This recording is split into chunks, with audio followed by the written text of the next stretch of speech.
ప్రకాశయతి భారత. ఓ భరతవంశీయుడా, సూర్యుడొక్కడే ఈ విశ్వమనంతటిని ప్రకాశింపజేయనట్లు దేహమునందలి జీవాత్మ సమస్త దేహమును చైతన్యముతో ప్రకాశం భూమి ఆకాశాలను ప్రతిధ్వనింపజేస్తూ కౌరవుల గుండెల్లో దడ పుట్టించాయి. ఓ ధృతరాష్ట్ర మహారాజా, హనుమంతుడి పతాకం కలిగిన రథములో ఉన్న అర్జునుడు కౌరవులను చూసి ధనస్సు పైకెత్తి శ్రీకృష్ణ భగవానుడితో, ఓ కృష్ణ, నేను ఎవరితో యుద్ధం చేయాలి? యుద్ధానికి ఎవరెవరు సిద్ధముగా ఉన్నారు? వారందరూ కనిపించే విధంగా మన రథాన్ని రెండు సేనల మధ్య నిలబండి. దుర్యోధనుడి పాడు బుద్ధికి సహకరించనగా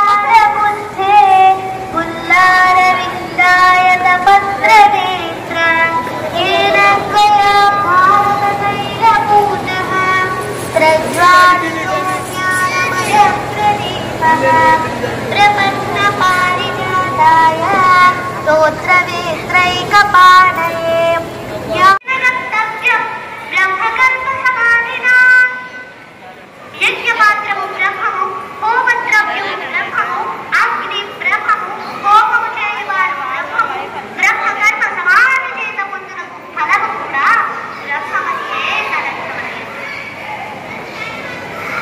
శ్రద్ధావాన్ లభతే జ్ఞానం తత్పర సంయతేంద్రియః జ్ఞానం లబ్ధ్వా పరాం శాంతిం అధీనాధిగచ్చతి. దివ్య జ్ఞాన తత్పరుడైన శ్రద్ధావంతుడు ఇంద్రియములను నిగ్రహించి అట్టి దివ్య జ్ఞానమును పొందుటకు అర్హుడగును. దానిని సాధించి అతడు శీఘ్రముగా పరమశాంతిని పొందును. తర్కానికి వెళ్ళాడు. ఆయన శిష్యుడి అయ్యాడు. రెండవ వాడు ఆయన ఆదిశంకరాచార్య పీఠానికి రెండవ అధిపతి సురేషాచార్య. ఆయన మహారాజు, ఆయన భార్య మహా విద్వాంసరాలు. వాళ్ళిద్దరూ కూడా ఆదిశంకరాచార్య చేతిలో ఓడిపోతారు.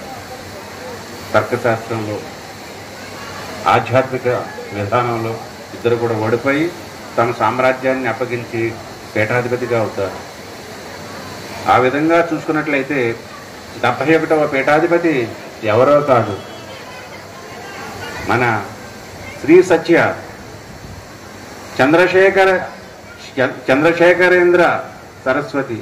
ఆయన తల్లిదండ్రులు, తండ్రి, చిన్నాన్న, పెదనాన్న కూడా మా వ్రత పురోహితులు శ్రీ వీరవెంకట సత్యనారాయణ స్వామి అనంతలక్ష్మి సరస్వతి సత్యవతీదేవి యొక్క చిన్నారి 71వ ఉత్తర